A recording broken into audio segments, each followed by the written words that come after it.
Hello, welcome to the Mitch Churi Chat Show. I am your host, Mitch Churi. This is my chat show. If you are new here, before we jump into our very exciting guest interview, we do a podcast twice a week. You can listen wherever you get your podcasts. Just search the Mitch Churi Chat Show. If you love entertainment and pop culture and a good laugh, you'll love this show. We also do a celebrity guest interview every single week. You can watch those right here on YouTube. Now, today, our guest is genuinely an icon of entertainment, of comedy, of television, of activism. She first burst onto the scenes as a stand-up comic.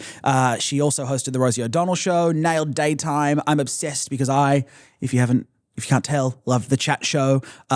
Rosie O'Donnell is here with us. From her stand-up career to the show, to her relationship with the President of the United States, Donald Trump, to moving to Ireland, to her career that spans multiple genres from Broadway to comedy to TV to film to South Park. I'm so excited to welcome to the Mitch Churi Chat Show, the one and only Rosie O'Donnell.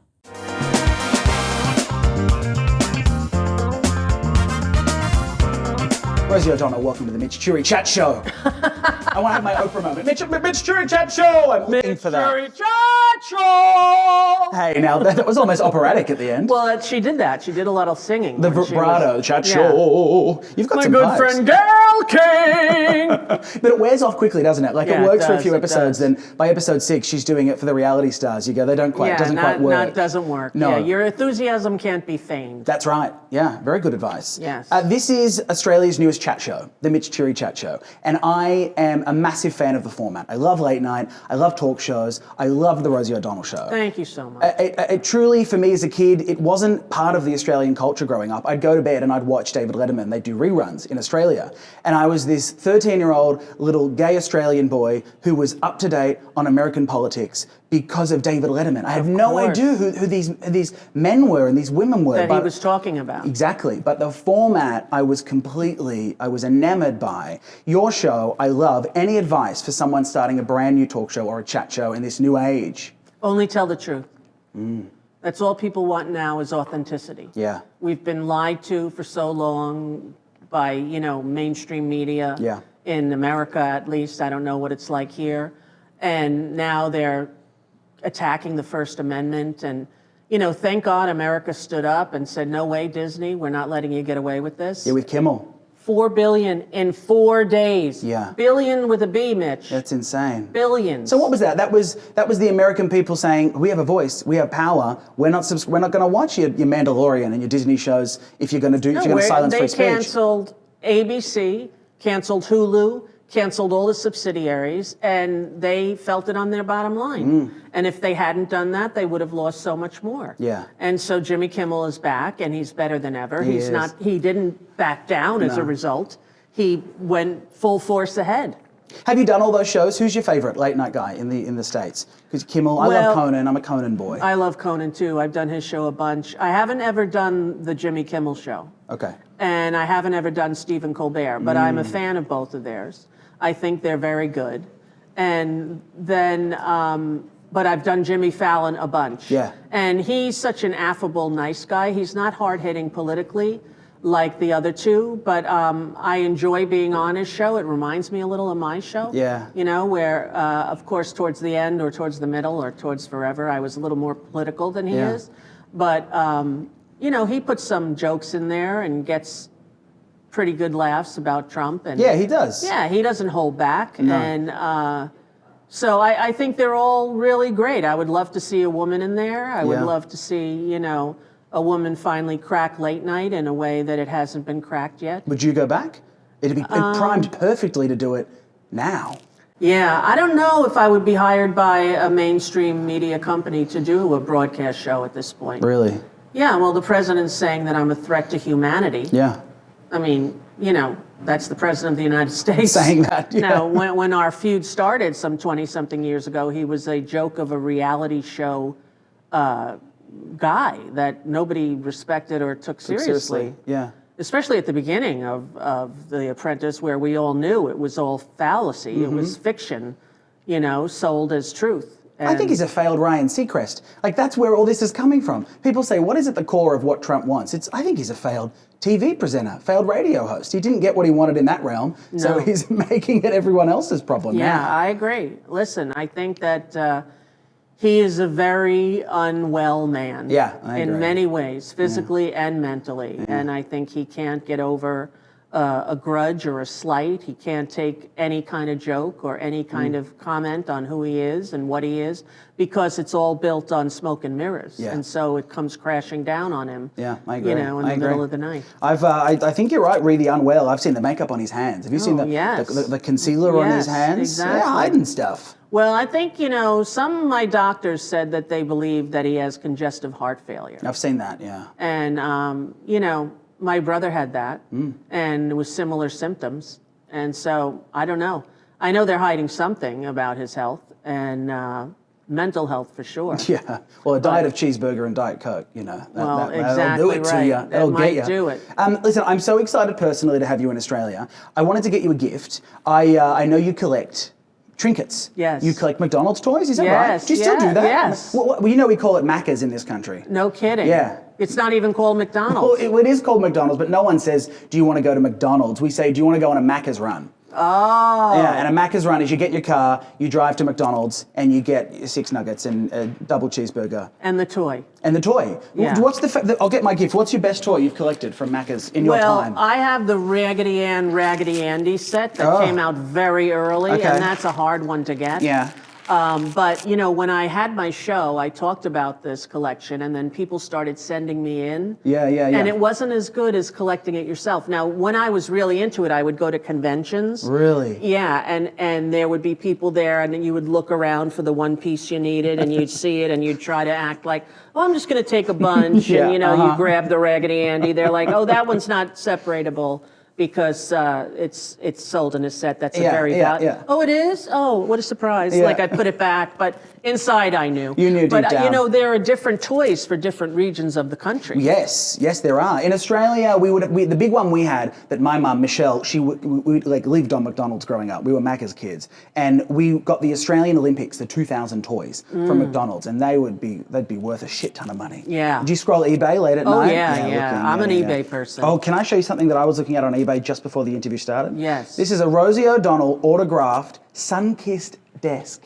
from when you did your desk talk show. challenge. Your desk challenge, which I know fondly, but the desk challenge, for those who don't know, is it was sponsors and brands that would jump on board and create. Well, what happened was we had Habitrail. Yeah, what's Habitrail? For gerbils and hamsters, right? Tubes, and the gerbils run through it. Yeah. Well, they said to me, you have a Habitrail, and I'm like, I'm deathly afraid of rodents. I'm not. Oh, you really? I didn't know. Oh, no. Listen, but now I like squirrels, which is a Yeah, rodent, yeah, but yeah. still.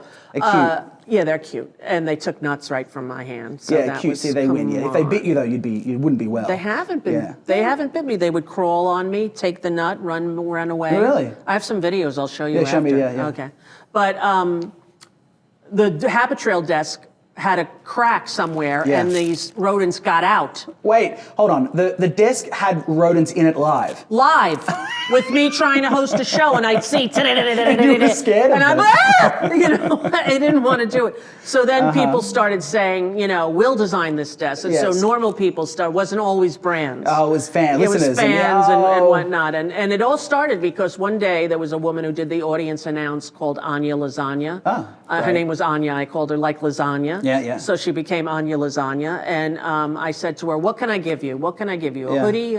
What do you need? A denim jacket? T-shirt, a She pen? goes, I'll take your desk. I said, what?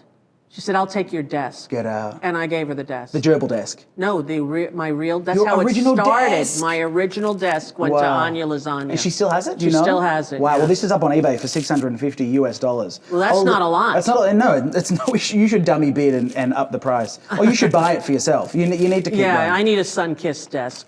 This is my gift to you. Now, I Okay. didn't know the rodent story. That's okay. I promise I didn't know the rodent. Let me see what happens. This Let me is- see what. I couldn't think of Oh my God! what What to is get. this? So this is an Australian rite of passage. It's a good luck charm. And I know you collect trinkets. Wait, is this a kangaroo something? It's a kangaroo balls. Because Rosie O'Donnell, you've got the biggest balls out of anyone I know. And from the whole country of Australia. Is a kangaroo a rodent? No, yes, they're a It's pet. the balls part that's upsetting me, not Yeah. the kangaroo Oh part. no, they're pests. They're vermin in Australia. They're everywhere. Kangaroos? Yeah, our national animal is, you hunt them for free. You get money back from the government if you take them out. Are you kidding me? Yeah, they're vermin. You have an overrun of kangaroos? They're wild. And they're like taller than me, 6'5". Well, I saw one that looked like Mike Tyson. I thought you were going to say me. No, Yeah, he had muscles. He was like, and he looked like he would kill you if he had the chance. They do. So there's your balls because you've got a big set on you. I think it's fake. You'd hope so. Oh, thank God. Yeah, I don't. Well, then I will love it. Yeah. Put it on your car keys. I will give it to my son at Christmas. That's a good wrap it up. Just what you needed, kangaroo balls. Just what every kid wants. Exactly. What I want to talk to you about, and just like that, because that cameo, Virgin Mary. Come on. Is that the dream role when they called you and said, we want you to be in Just Like That? Listen, so I've been friends with Michael Patrick King for a very long time. He used to do stand-up when he was younger with this woman, Lisa Mendy, and I used to work out at the same clubs with them. And so I've known him since then. So happy for all his success. And Cynthia and I have been friends for 30 years now. Wow. And I love her, and I think she's great and how she uses her platform. And so she said, Ro, would you ever want to do, I said, with you? 100%. Yeah. And so Michael wrote the part, and I just thought it was so great when I read it. I thought, this is perfect, you know. A virgin nun. A virgin nun, and not even really that much acting. The nun part maybe, but the wicked fan was not acting. Oh, I know you love your Broadway and your musical theater. Come on. You know, I studied in New York. Where? I went to, Where? Atlantic Theater Company. The Atlantic Acting School. William H. Macy. Oh, wow. Felicity Huffman. Wow. It's their school. It's Mamet. David Mamet. This is my accent. And I studied there when I was 19. I moved to New York. Lived in Bushwick. This was pre filtered coffee. Yes. Yeah. This was not cool Bushwick. No. And I am one of those. I'm like a failed Broadway star. I went into radio and TV and comedy. Well, can you sing? Yeah, I can sing. Yeah. What shows did you do? Oh, I did Pippin. Who'd you play? I played Lewis, Pippin's brother. Oh, right. Yeah, so it's a lead. I always wanted to play the old grandma in that. Oh, it's time to start living. Oh. Time to take a little from the world we're given. What's the dream role in Broadway? Madame Thénardier in Les Mis. Wow. And I was supposed to do it live at the Hollywood Bowl, but my son broke his arm and needed surgery, and I couldn't go. So all the lines are in here? Well, I knew the whole thing. Lines, I knew all the songs. I was about to start rehearsal, and I said, I can't do it. And I didn't want to leave him. He was pretty young, and he had, a serious break, and so I didn't go. But I would love one day to do that role. Really? Yeah. What's the curtain call on Rosie O'Donnell's career? What's the final job you want to do? Because you have done every job in show business. Except directing. Oh, you want to direct? I would love to direct. Do you have any projects? I did. I had a project when Nora Ephron and I were working on Sleepless that she wanted me to do as a film, and she was going to mentor me. And then I got my son. Yeah. So I didn't want to go and leave for 2 years because it's pretty much full-time work for 2 years. It's grueling. But that's the final frontier, directing. It is, sort of. But, I don't know. I also love what I've been doing. I love producing. I love... getting to act. Yeah. And I have a new series coming out in Ireland. We start shooting in March. Get out. Yeah. Are you loving Ireland? So much. It just feels so you. Well, it really is me. And I look as I walk down the street and I see a 12-year-old girl and I go, that's my face. Really? And then I see a 20-year-old and I'm like, that's what I looked like at 20. Oh, really? And and then I see older women like 90 in the Tesco touching the fruit. And I think if my mom had lived, that would have been the age my mom was, Yeah, I had an experience like that. My family's Dutch, and I went to Amsterdam for the first time. And it was a moment of, even in the air, and like touching things, I felt... there was a history there for me. You belong there. I belong there, and I think that exists with energies of cities. I totally do too. And Dublin has become home for me now. And my daughter said last week, Mommy, I want you to promise that we're going to stay here until I'm done with high school. And she's only in the first year of secondary school, so that's another 6 years. Yeah, so you're stuck. Yeah. But, I don't feel stuck. I feel like I can give that to her. We moved a lot when she was little, and she's found a place where she can have agency over herself and feel calm and safe and free. And, that's what you want your kids to feel, especially a kid with autism, who feels like they don't fit in anywhere. To have a place where they finally fit in and to be able to say, this is what we're going to do. Good on you. Like, I want to dig into the psyche. Like, for you to be this great of a mother to a child who is on the spectrum, and I know you've got a child who identifies as non-binary. What's the journey for you? How do you react? Do you need to look inwards and do work? Because it feels like from the outside that you're there straight away. You're ready. I am. When she said that she was non-binary, I was like, okay, honey, what does that mean to you? Because I didn't know what they understood. They were 9 years old, you know. They said it means I'm not a boy and I'm not a girl. And then a few months later, she said, and my pronouns are now they, them. And I got they tattooed on my wrist. Shut up, look at this. Right in her handwriting, because I kept saying she. Rosie. And then I thought it would really move her, so I came home and I showed her. And she didn't care one bit. She's like, why should I care about that? I go, this is me trying to remember, honey. And so then a few weeks later, I said she, and they said, I guess your tattoo's not working. The Mitch Churi Chat Show is powered by Appliances Online. We love working with the team at Appliances Online. As you know, they're the launch sponsor for this show. And I love them because at the heart of what they do, at their core, it's all about customer experience and customer service. So if you order an appliance from Appliances Online, they will recycle the old product, which is the best part, because when you order a new fridge, it's always like, what do you do with the old one? Incredible. It's so good because you don't want a giant fridge in your living room. No, they'll also price match, which is great. They've got a price match guarantee, all backed by 24/7 Australia-wide customer care and support. Love. Guess how many customers they've served? How many? This is huge. In Australia, 3 million customers. Almost, 2.9 million. That's so many people. It's so many people, I know. There's no surprise that 85% of customers recommend Appliances Online to family and friends. They are the GOAT. We love Appliances Online. That's not just service, it's legendary service. Now, this ring on your finger, yes, I love that because the way you wear that ring indicates something really special. Yeah. Tell me if I'm getting it right. If the heart is facing out, it means you're open to love. Yes. And then if it's facing the other way, it means you're good. Right, because there's a vein that goes right from your left hand to your heart. Yes. And so you're pointing it at the vein. Okay, are you looking or is... No, not really. That's just the way it doesn't get caught. If I put it the other way, it gets caught. But my mother wore one, and I had it. I had my mother's ring and my Nana's high school graduation ring that said 1913 on it. Wow. And they were stolen when I went skiing. I took them off to go skiing, and I left them in an ashtray, and they were gone. Wow. So do you date in Ireland? How does it work? Are you on the apps? No. No, Are you no kidding apps. me? You could be on the apps. I did the apps once, and I will never do it again. It did not turn out well. What one did you do? Because they're different. Some are gross, some are good, some are cool. I don't even know which one it was. You're not on Tinder, are you? No, Not on Tinder or no Bumble. No. Do you need the rundown? What are they? Okay, so Tinder is sex. I thought that was Grindr. Well, that's Well, you could use Grindr. Grindr's for gay men. Grindr is... Only. It's just for hookups, though. Yeah, it's just for hookups. It's a sex app. You go on that when you're horny. You know, late at night, and you go, maybe it's a gay man thing, but you need it now. You go on, you organise something, and it's done. One and done. Although I met my boyfriend on Grindr. You did? Yeah. And you're in a relationship now? 2 years, a year and a half later. Yeah, almost 2 years later. And you're exclusive? And we're exclusive. Can For you believe? a gay man, that's a high five. You should get some sort of gay award. Thank you, Grindr. A high five from Rosie O'Donnell, trust and believe. Bumble's for friends, which is please. Yeah, who wants going friends? On an app for friends. Nobody. Yeah, that's exactly right. And then Hinge is the women get the right of reply. Men can't message unless women swipe first. It's progressive. Ooh, look at that. It's the future, yeah. That's pretty much, yeah. You know, it's so funny on my TikTok, I get like guys who write, and I know it's probably just spam. Yeah. Like, oh, you have the most beautiful smile. I just would love to talk to you. And I write back, is this a joke?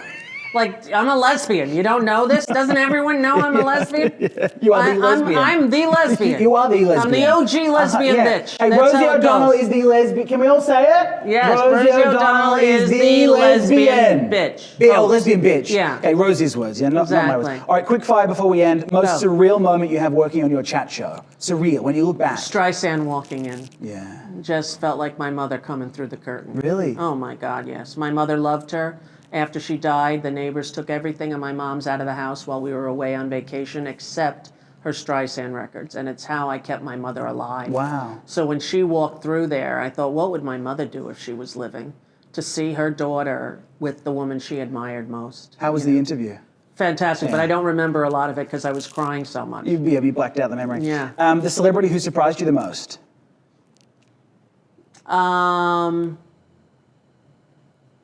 I would say Delta Burke. Delta, I don't even know Delta Burke. She was on Designing Women. She was a little bit heavy and beautiful, and she came on the show and was so open and was so nice. And then she said, "What are you doing later tonight? I don't know anyone here, and I don't have anything to do." I'm like, "Well, we're ordering Chinese, and I'm eating with my 1-year-old. If you want to come," she said, "Yeah." So she came in sweatpants and sat down, and we watched TV and we ate Chinese food and Delta Burke. Delta Burke. Wow. What's your favourite fast food restaurant? Is there one in Dublin you love, or? Well, not really fast food, but in America it was Taco Bell. Yeah, Crunchwrap. Crunchwrap, yeah. They've got Taco Bell entering Ireland now. It's only new. Maybe that's your influence. The government are going, listen, we've got O'Donnell's Rosie. here. We might as well open a franchise. Bring in the Crunchwrap. All right, before we let you go, on my show, my parents are a big integral part in my career, in my life, as I know they are in yours. As I was leaving today, I said, "Dad, I'm interviewing Rosie O'Donnell," and he said, "I have a question for her." Go. And I said, "Mark Churi, I will play this to Rosie." So this is the final question. Okay. And this is Mark Churi, my father. This was taken this morning. Here we go. Hey, Rosie. No, you got to finish eating first. Fuck. Do you want a sip of He's multiple handsome beverages? too. You Oh got- my gosh. Action. Hey, Rosie. I call you sister because you're nearly my age. I'm 65 next month. But you know what? I have such fond memories of you being so fiercely independent and forward-leading in your voice in society. And I loved your humour. Put all those things together. What are the core values that you've tried to embed in your children to help them cope with the world ahead? Hey, Rosie. There we go. There you go. Handsome, that's where you get your looks. Yeah, it's the Dutch blood. You know? There you go. Yeah. I would say what I try to instill in my kids is integrity, decency, and a love for humanity. And those were the most important things. And, there were things I missed out on. My next show I'm doing is called Bad Parent. Yeah. And it's about me. Yeah. And it's not about anyone else. Because, my mother died at 10, and so I tried to create what I thought was the perfect mother all those years missing her. But you know what? That was a 10-year-old's version of a mother. Yeah. And there were things I didn't do, like teach them boundaries very well, or teach them that when you join a team, you have to finish the team and the lessons, or, I made a lot of errors. And so now at 63, I can look back, especially with a 12-year-old neurodivergent child who needs a lot more than my other kids ever did. I am questioning my parenting and how I can do better with this one. Well, I'm telling you, you're a brilliant mum. Thank you. You're a very brilliant much. mother, and you are that Appreciate it. lesbian bitch. Yeah. Rosie O'Donnell, it was a pleasure. This was so much fun. And I hope this show takes off for you, and Thank you get you. your own late night spot, and I Yeah. can fly back in and do your premiere show. I'll bring you in. I'll give you my desk. If you want it, I don't want the desk. I just want to be on your first show ever. no gerbils in sight. Please. None. And there's no more balls. No more balls. Yeah, of sorry anything. about that. Yeah, you can take them. They're yours. No, I'm bringing it to my son in his good. stocking stuffer. Good. Blake, I always thought you needed some more of these. More balls. More balls. Although he's having a baby, so his balls work. His balls work. Hey, Good they work. night. There you Good go. night.